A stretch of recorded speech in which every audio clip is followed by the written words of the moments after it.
Dans cette vidéo, on va parler de Claude Code. Sans détour, Claude Code, c'est quand même l'un des outils phares en ce moment. Énormément de personnes l'utilisent pour faire du code, pour gérer, pour automatiser des tâches en général. C'est vrai qu'il y a Claude Cowork, mais tout ce que tu peux faire sur Claude Cowork, tu peux le faire avec Claude Code, ce qui confère une certaine puissance à Claude Code aujourd'hui. Dans cette vidéo, on va brosser un peu ce que c'est que Claude Code et surtout, je vais répondre aux différentes questions qui m'ont été posées sur Claude Code dans cette vidéo. Reste juste à la fin.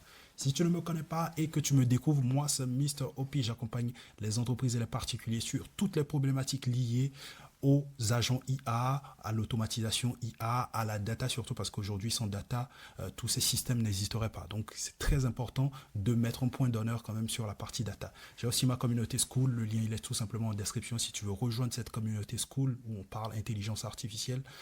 N'hésite pas à rejoindre cette communauté. D'ailleurs, certaines questions auxquelles je vais répondre dans cette vidéo m'ont été posées dans la communauté. Avant de rentrer vraiment dans le vif du sujet, avant de commencer par répondre aux différentes questions sur Claude Code, il faut mettre le contexte. Il faut que je vous présente un peu Claude Code pour ceux qui ne connaissent pas Claude Code ou entendent parler de loin de Claude Code. Il est quand même très important que je puisse leur montrer à quoi ça ressemble, c'est quoi, qu'est-ce qu'on peut éventuellement faire avec avant de passer à la réponse aux questions. Ok, Claude Code concrètement c'est quoi? Claude Code, ce qu'il faut comprendre, c'est tout simplement un agent IA qui va te permettre en quelque sorte de coder. Parce qu'en vrai, toutes les problématiques qu'on a aujourd'hui sont liées au code. Si je veux faire un copier-coller, déplacer un document d'un dossier à un autre, d'un répertoire à un autre, si je veux par exemple copier le contenu d'un fichier Excel vers un autre fichier Excel, c'est du code derrière. Pourquoi est-ce que je dis que c'est du code? Parce que ce que tu es en train de faire de manière visuelle, sur l'interface graphique, tu peux le reproduire en ligne de commande. Et qui dit ligne de commande veut dire aussi code, en quelque sorte. Donc si tout ça se résume aujourd'hui à du code, le fait de naviguer sur Internet, de scraper des données, de copier-coller des documents, des répertoires, etc., bref, les tâches qu'on fait quotidiennement de manière visuelle, graphique, ça veut dire que Claude Code, c'est littéralement une machine à tout faire. Là, tu as la documentation de Claude qui ressemble à une documentation faite pour les développeurs. De base, Claude Code, c'était pour les développeurs. Vu qu'on parle de code ici, c'est tout à fait normal. Donc, tu as la documentation qui te montre à peu près comment installer Claude Code. Donc, si tu veux installer, démarrer tout de suite dans l'installation de Claude Code, tu peux commencer avec cette documentation. Tu fais un curl, tu lances cette commande-là tout simplement. Si tu es sur un Linux, hein, voilà, tu lances cette commande et le tour est joué. Si tu es sous Windows, tu peux lancer ça ou soit te lancer un curl aussi ici.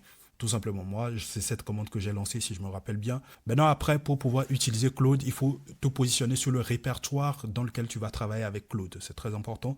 Donc, si tu es positionné dans le répertoire, tu peux maintenant faire appel à la commande Claude. Par exemple, si je vais sur mon CMD, mon terminal, par exemple, là, je suis sur mon répertoire OPI. Donc, si je lance, par exemple, la commande Claude, voilà, vous allez voir Claude démarre, Accessing Workspace, mon répertoire qui s'appelle OP. Ouais. Donc voilà. Donc je fais Yes I Trust et puis là je peux commencer par coder avec Claude Code. Donc je fais là et boum, je peux commencer par prompter, mettre ce que je veux côté prompt ici. Très simple. Alors d'ailleurs pour ceux qui sont ultra novices, les commandes vous les copiez et vous les collez directement dans votre terminal. C'est assez simple. Donc j'ouvre un autre invite ici, tu le colles là et puis tu balances et puis le tour est joué, tout simplement. Donc de toutes les façons, toutes les informations sont ici. Comment est-ce que tu peux te connecter au MCP ici, le MCP Model Context Protocol, on en a parlé déjà en long et en large sur cette chaîne. Comme j'ai l'habitude de le dire, c'est l'outil Banger qui va permettre à ton agent IA de se connecter à n'importe quel outil. Donc tant qu'un outil a un serveur MCP, il peut se connecter ou communiquer avec cet outil. On parle beaucoup plus de communication avec l'outil entre l'agent IA et l'outil en question. Et donc, il y a plein de MCP qui sont dispo sur le marché, Supabase, il y a Stitch, il y a pas mal d'outils aujourd'hui qui ont des serveurs MCP qui permettent aujourd'hui aux agents IA de communiquer avec eux et de mener des actions au sein de ces outils-là. Donc là, tu peux automatiser par exemple des tâches, tu peux demander à Claude de t'écrire par exemple un module, de t'exécuter certains scripts. Donc là, tu peux demander à Claude Code de te corriger, de te créer des fonctionnalités, par exemple sur ton SaaS par exemple, ou le produit que tu es en train de développer. Tu peux lui demander de corriger des bugs.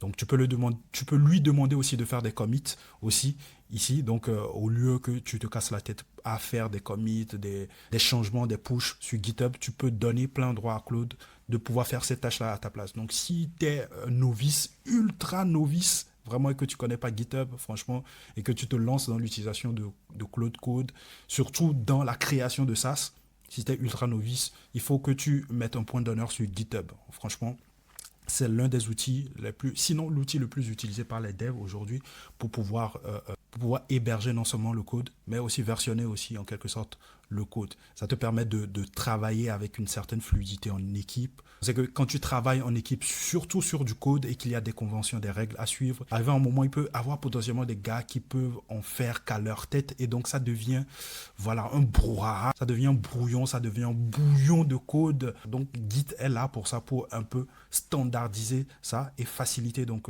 la collaboration en équipe sur du code. C'est aussi parfait lorsque tu as des équipes d'agents IA qui travaillent sur des fonctionnalités différentes. Lorsqu'un agent a terminé sa fonctionnalité, il commit, il met le message du commit et puis le tour est joué. On sait que voilà, c'est cet agent qui a fait ça.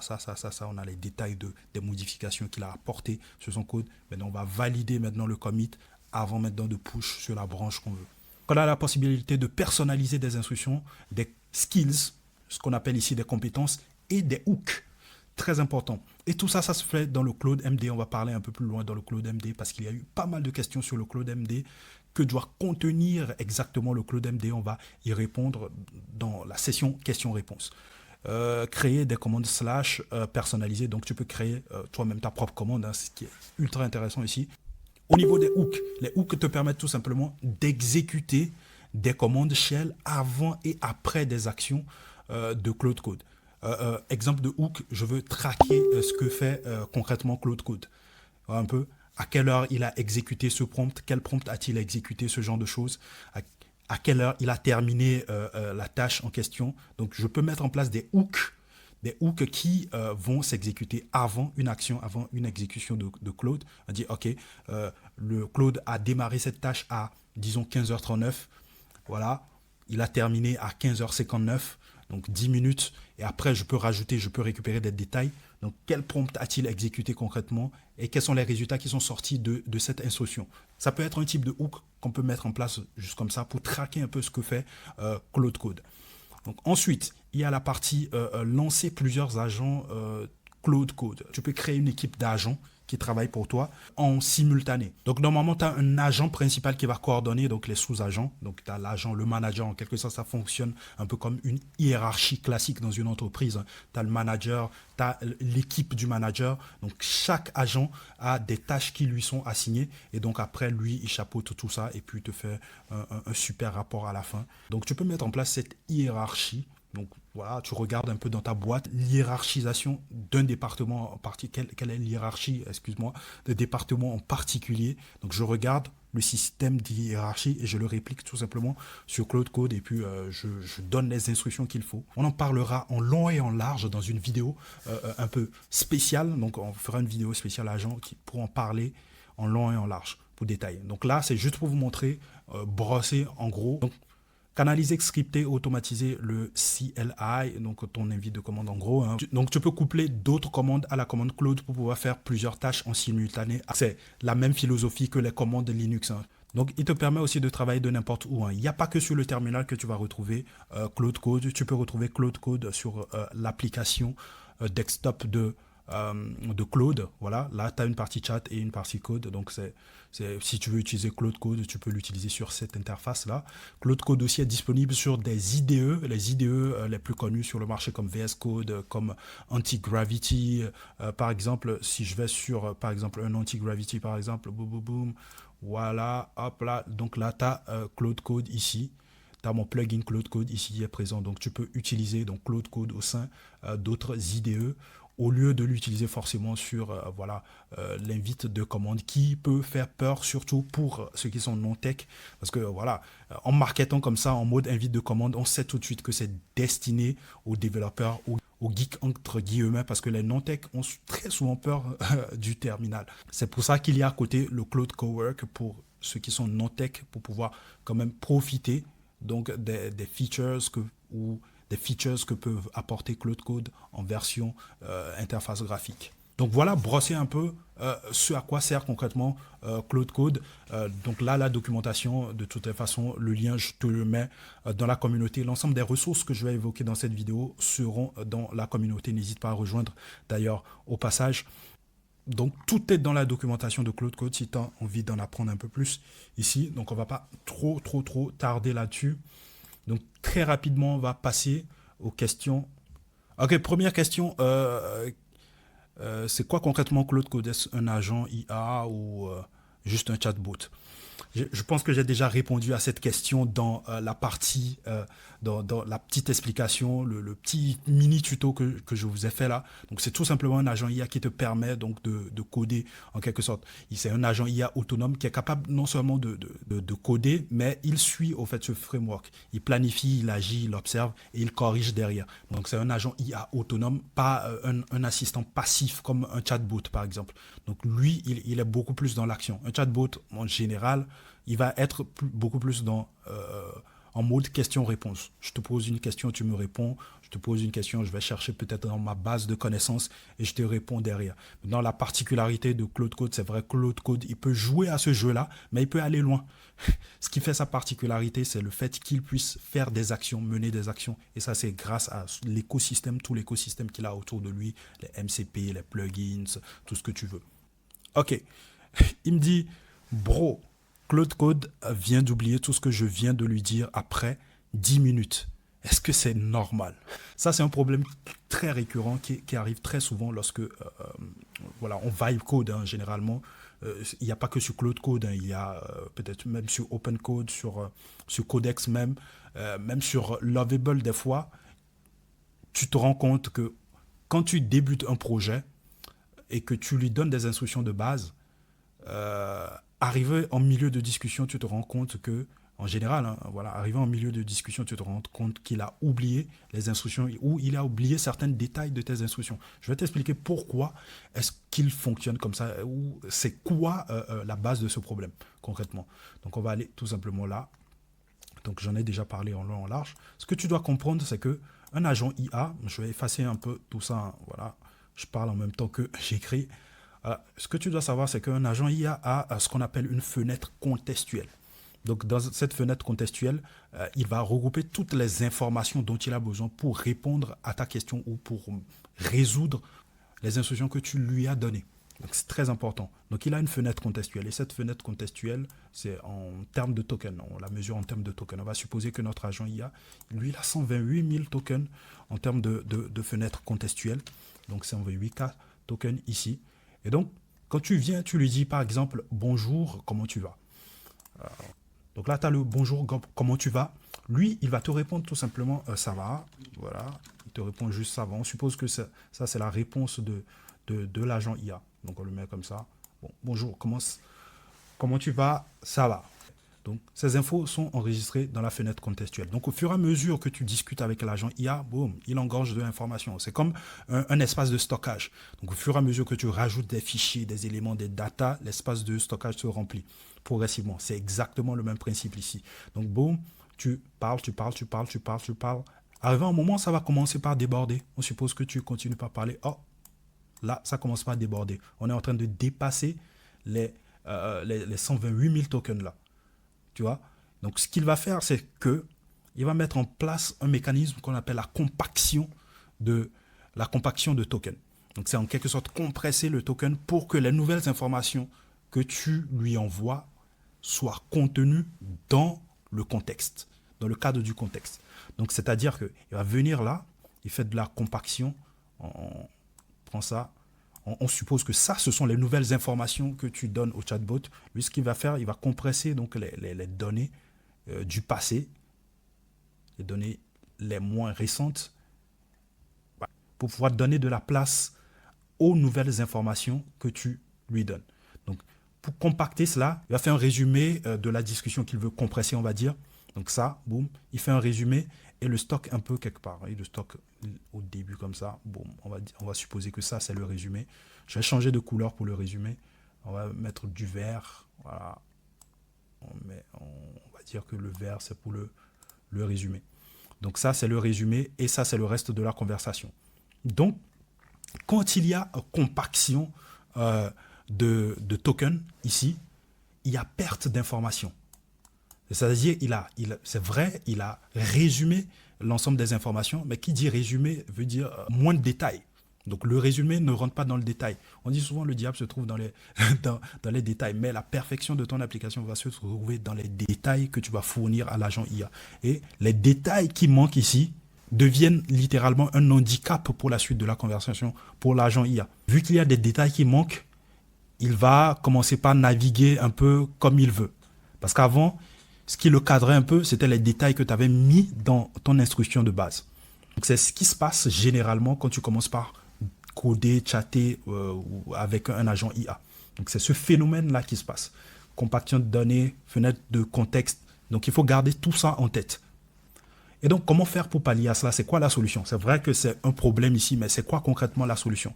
Généralement, quand tu vas commencer par coder ou parler avec Claude Code par exemple, il y a ce qu'on appelle le Claude MD. Je pense qu'on l'a vu là, lorsque je présentais en long et en large Claude Code. Il y a le Claude MD qui va permettre en quelque sorte de gérer ça. C'est un petit fichier avec des instructions, un ensemble d'instructions. Hein, voilà, il y a pas mal d'instructions que tu peux mettre. Tu peux mettre les règles, tu peux mettre tout ce que tu veux. Il va, lui, tout simplement s'initialiser à chaque discussion que tu mènes avec l'agent IA, c'est-à-dire Claude Code. Ici, l'agent IA, c'est Claude Code. Donc, généralement, lorsque tu vas remarquer que lors de l'interaction avec ton agent IA, tu te rapproches de la limite de la fenêtre contextuelle, ce que tu fais, c'est que tu réinitialises un autre chat. Et vu qu'il y a les instructions dans Claude Code, des instructions de ton projet dans Claude Code, il n'y a pas de souci. Lorsque tu relances un autre chat, l'agent IA ou la nouvelle session d'agent IA sera à jour par rapport à ton projet. Donc, il n'oublie pas, tu n'es pas obligé de redonner des instructions de base, des détails de tes instructions au tout début du chat avant de commencer par rentrer dans le vif du sujet. Le Claude MD le fait automatiquement à ta place. Donc, à chaque nouvelle session de chat, le Claude MD est initialisé pour onboarder en quelque sorte l'agent IA pour qu'il puisse prendre connaissance de ce qui a été fait, c'est quoi le projet et ce qu'il doit faire par la suite. Et donc, comment est-ce que tu fais pour détecter concrètement que tu te rapproches à la limite de ta fenêtre contextuelle? Tu lances tout simplement la commande contexte, voilà, pour visualiser un peu le contexte, hein, ce qui a été consommé. Donc là, tout de suite, tu vois que il y a pas mal d'outils MCP qui consomment déjà. Là, littéralement, on n'a même pas encore commencé une interaction avec cette session de Claude Code. Là, tu vas remarquer automatiquement qu'il y a des serveurs MCP qui consomment déjà en token ici. Et tu as des plugins aussi qui consomment en token ici.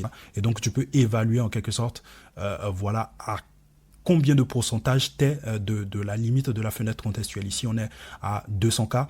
Dans le moment, la première ligne, déjà, si tu regardes sur la première ligne, tu as déjà les infos dont tu as besoin. Le reste, ce sont des détails. Donc là, on a consommé 28 000 tokens sur 200 000 tokens sans avoir effectué aucune interaction avec le chatbot. Donc voilà. Donc si tu entres contexte par exemple ici, donc sur Claude Code, la version, le plugin sur Antigravity par exemple, tu as exactement la même chose. 33 000 consommés, 17%, etc. Blablabla. Donc tu as ces infos-là en entrant contexte. Maintenant, toi-même, tu peux prendre la main pour faire la compaction de tokens toi-même. Et pour faire la compaction de tokens, il y a la commande compact qui te permet donc de faire cette compaction de tokens là. Tu as quand même le contrôle sur la gestion du contexte de ton agent ici. Tu peux le faire manuellement ou soit laisser l'agent IA faire la compaction lui-même. Donc voilà un peu pour cette question. On va passer donc à l'autre question. Que mets-tu exactement dans ton Claude MD? Ok. Qu'est-ce que je mets concrètement dans mon Claude MD? Dans mon Claude MD, généralement, ce que je vais faire, moi particulièrement, vu que je travaille sur de gros projets, donc ce sont des projets qui sont assez vastes en termes d'architecture, donc c'est très important quand même de modulariser tout ça. Dans le Claude MD, en gros, en résumé, ce sont les règles que tu vas imposer, que tu vas fixer sur ton projet que tu mets dans le Claude MD. Il y a plusieurs Claude MD. Il y a un Claude MD, on va dire, généraliste qui chapeaute un peu tous les projets Claude Code. Et il y a des Claude MD pour chaque projet que tu vas lancer. Donc, si tu travailles sur un projet en particulier, tu peux mettre un Claude MD en particulier pour ce projet-là. Parce que voilà, les projets, ça diffère. Donc, les projets ne sont pas forcément les mêmes. Donc, la règle que tu appliques pour un projet A, tu ne peux pas l'appliquer à un projet B, par exemple. Donc, c'est pour ça que cette architecture est mise en place. Et donc, comme je le disais en amont, dans le Claude MD, ce sont les règles que tu imposes dans ton projet que tu mets en gros dans le Claude MD. Moi, généralement, je vais mentionner le PRD, le PRD qui est le Product Requirement Documentation. C'est en quelque sorte le document qui va servir en quelque sorte de cahier de charge. Donc là-dedans, généralement, je vais mettre mes user stories. Les user stories, ce sont les descriptions des différentes features que je veux implémenter, par exemple. Donc là-dedans, je vais tout mettre. Maintenant, après, je crée aussi une architecture MD dans laquelle je vais décrire toute l'architecture du projet, comment est-ce que je vois l'architecture du projet, les stacks utilisés, ce genre de choses. Après, il y a une partie todo.md qui, lui, est mise à jour très souvent. Lorsque Claude Code effectue, par exemple, des actions, il met à jour donc cette partie todo.md. Et donc, tout ça, je le référence dans mon Claude MD, tout simplement. Donc, vu que dans le Claude MD, ce sont les règles, ça permet en quelque sorte d'onboarder l'agent IA lorsqu'une nouvelle session est démarrée. Donc, très rapidement, tu peux te retrouver avec un Claude MD touffu, énorme. Donc, c'est pour ça que je parle de modularisation. C'est-à-dire que dans le Claude MD, par exemple, au lieu que ça soit énorme en termes de tests, tu peux créer ce petit MD-là que j'ai créé. Hein, ça dépend de toi. Hein, tu n'es pas obligé de faire exactement ce que j'ai fait ici. Tu peux les nommer comme tu veux, les structurer un peu comme tu veux. Par exemple, je peux mettre dans le Claude MD, OK, suis la règle A, B, C.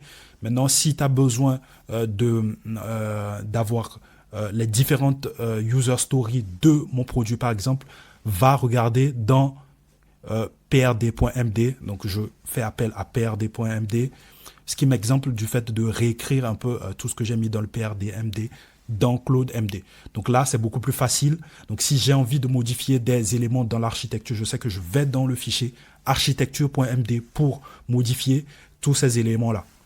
J'espère que j'ai répondu à ta question. Si je n'ai pas répondu à ta question, n'hésite pas à me le reposer, soit en DM dans la communauté, soit sur Instagram. Tu peux me contacter un peu partout sur mes différents réseaux sociaux, ou soit tu peux mettre un commentaire sous cette vidéo pour que je puisse t'éclaircir un peu tout ça. Ok, prochaine question. Claude Code vient de run rm-rf dans mon projet. C'est le drame absolu. Ok, ça c'est quelque chose... quand tu commences pas à utiliser Claude Code, c'est des choses potentiellement que tu vas rencontrer.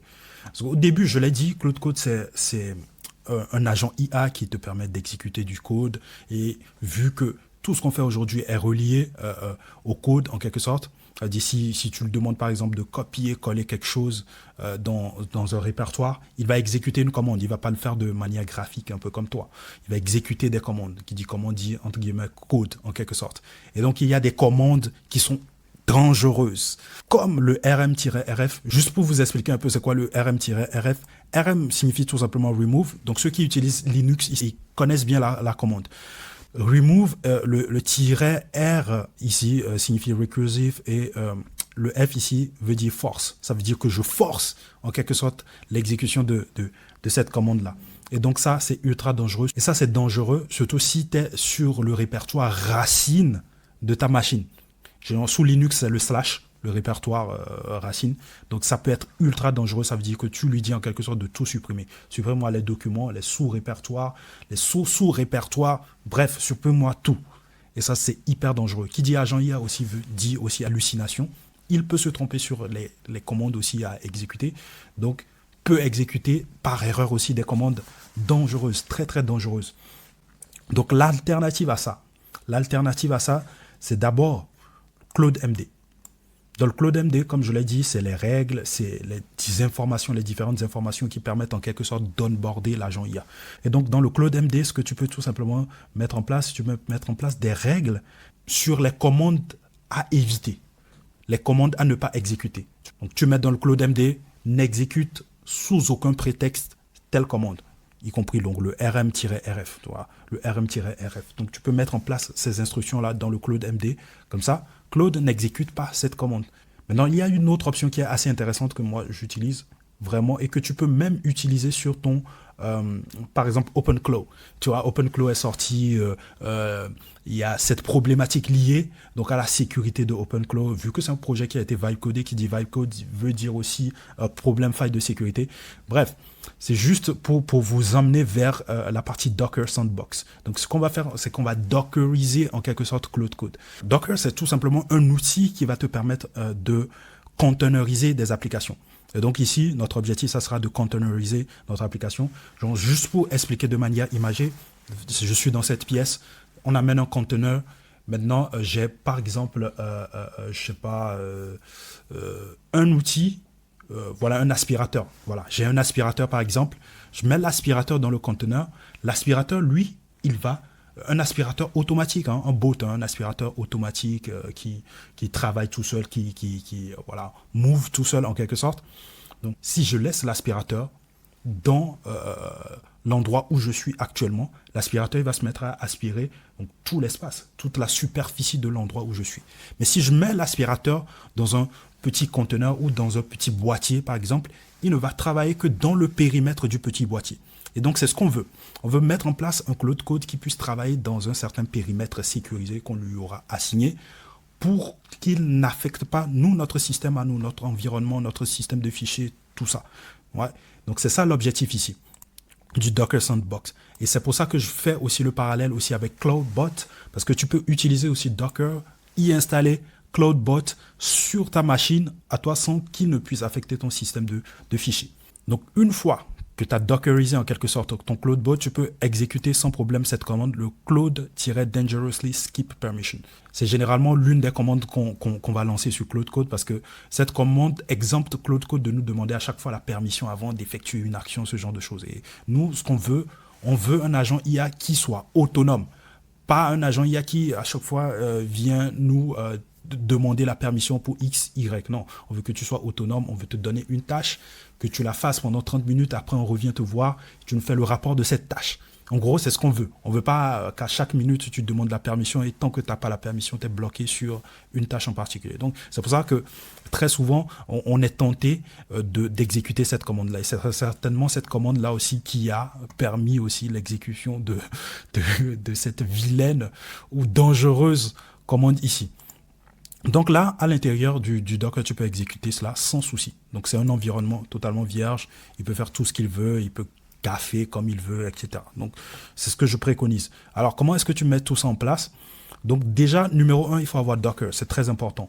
Pour avoir Docker, tout simplement, tu vas sur Google, tu mets Docker ici, tu l'installes en local, donc Accelerated Container, boom. Donc tu as ton Docker ici.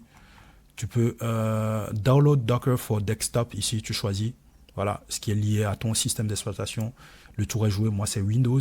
Donc là, voilà mon Docker. Et tu peux voir dans mon Docker, il y a des Claude Sandbox que j'ai installés. Et donc je peux exécuter par exemple ce Claude Sandbox là et donc commencer par travailler donc, dans cet environnement là avec mon Claude sans toutefois affecter donc, mon système de fichiers à moi. Et donc, ce que je vais faire, c'est l'exécuter dans le terminal. Je fais Open Terminal ici. Boum. Et là, je peux mettre Claude. Si je mets Claude ici. Voilà, donc j'ai mon Claude ici. Il s'exécute très bien. Tu peux l'exécuter aussi dans ton terminal classique, sans souci. Donc, j'ai mon Claude Code. Je choisis le Dark Mode, comme d'habitude. Après, je me connecte à Claude Code, sans souci, soit avec mon compte Subscription, mon compte Pro, ou soit avec... mon compte en API. Donc voilà à peu près une solution pour éviter cela, pour pallier un peu à cette problématique-là. Donc la deuxième solution pour le Docker, ça peut être un peu technique, vu que tu dois installer Docker, etc. Donc si tu n'es pas trop technique, ouais, ça peut être chiant. Mais la technique la plus simple, c'est le Claude.md ici. Donc dire dans le Claude.md les commandes à ne pas exécuter et référencer tout simplement cette commande-là dans la liste des commandes à ne pas exécuter, tout simplement. Claude Code vs Cursor, lequel choisir? Choisis les deux. Pour ceux qui ne le savent pas, Cursor, c'est un IDE, tout simplement. Claude Code, c'est un agent IA. C'est vrai que sur Cursor, tu as déjà des agents IA qui te facilitent le code. Mais tu peux coupler la puissance de Claude Code à celui de Cursor, tout simplement. Tu peux utiliser les deux. Si tu es très à l'aise avec Claude Code, tu le plugs tout simplement sur ton curseur et tu as accès immédiatement donc à Claude Code. Un peu comme ce que j'ai montré sur Anti-Gravity par exemple. Donc tu as accès donc, à Claude Code ici. Tu peux exécuter toutes les commandes que tu veux sur ton Claude Code ici. Donc en gros, tu peux associer la puissance des deux pour pouvoir travailler sur ton code. Si franchement, tu me pousses dans mes retranchements à dire lequel est supérieur, lequel est meilleur, je te dirais Claude Code. Ok. Autre question, Claude Code est là avec une puissance phénoménale. Est-ce la fin des devs juniors? Ok. Je pense que ça va être la dernière question auquel je vais répondre pour cette vidéo. Je ne pense pas que ce soit la fin des devs juniors. Je pense qu'on est tout simplement avec l'arrivée de tous ces outils Claude Code, Open Code, Codex par exemple, on est arrivé dans une ère qu'on appelle l'ère de l'AI Driven Dev. Donc on va utiliser l'IA pour pouvoir développer. On ne va plus coder en tant que tel, mais c'est l'IA qui va cracher tout le code. Nous, on va plus s'occuper de l'architecture. C'est l'architecture.